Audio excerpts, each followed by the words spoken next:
Hello YouTube, this is my second review of the Sega Dreamcast.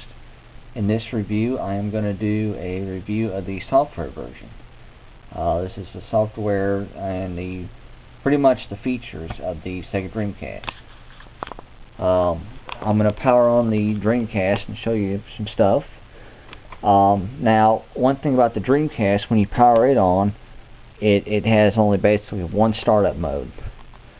And it basically animates.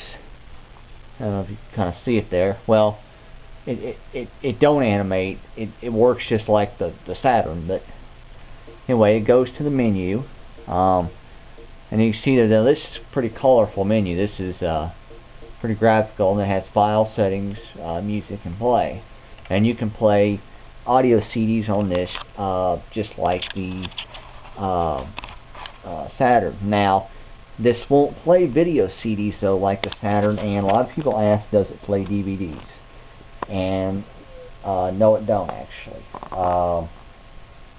What actually is wrong with it is the SD, and so it actually only plays CDs. But it's still a pretty good system overall. It's like I said, it's 128-bit. You know, it does kind of have the fan, and it's kind of noisy a little bit because of the fan.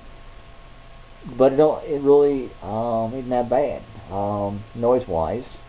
I mean, because you get pretty used to it when you're hearing the SD drive booting all the time too, because it's pretty, you know, compared like to the Saturn, it's kind of noisy. So, but in this, when you go to settings, it tells you what you are, or what your language is, and your date and everything. Now, one thing about the Dreamcast is it actually has a setting to where you can tell it to automatically load the disc when you put a disc in and it's at the menu. So that's kind of a nifty feature. I mean, you can turn that on and off too, so it don't have to be on. Now, when you start the system and it has a game in it, it'll actually do the animation. But in this one, when you go to File, you actually get to choose what memory card you choose, and then it actually shows different icons and stuff. So that's pretty colorful compared to the others. So it's a lot nicer.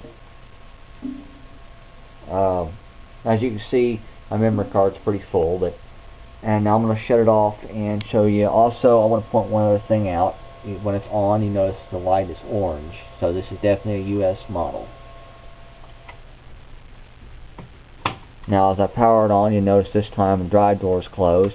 Now I hit the power button, it comes on, and this time we actually get an animation, and we get that fancy Dreamcast startup sound. Sorry about the flicker. It's actually my camera. There's nothing actually wrong with the TV. It's just my camera. One thing I also forgot to mention is its main competitors were the Nintendo 64. It was Sega's last system, and so a lot of the games were already on the Sega, not the Sega, but the Nintendo 64 or the Sony PlayStation. As you can see, it has pretty good graphics. That's kind of gameplay of Hydro Thunder, which is probably one of the better games for it. Now, I don't actually have it connected to the internet, so I can't really show, you know, internet interaction or anything like that. But that's pretty much it for the Sega Dreamcast. Thank you.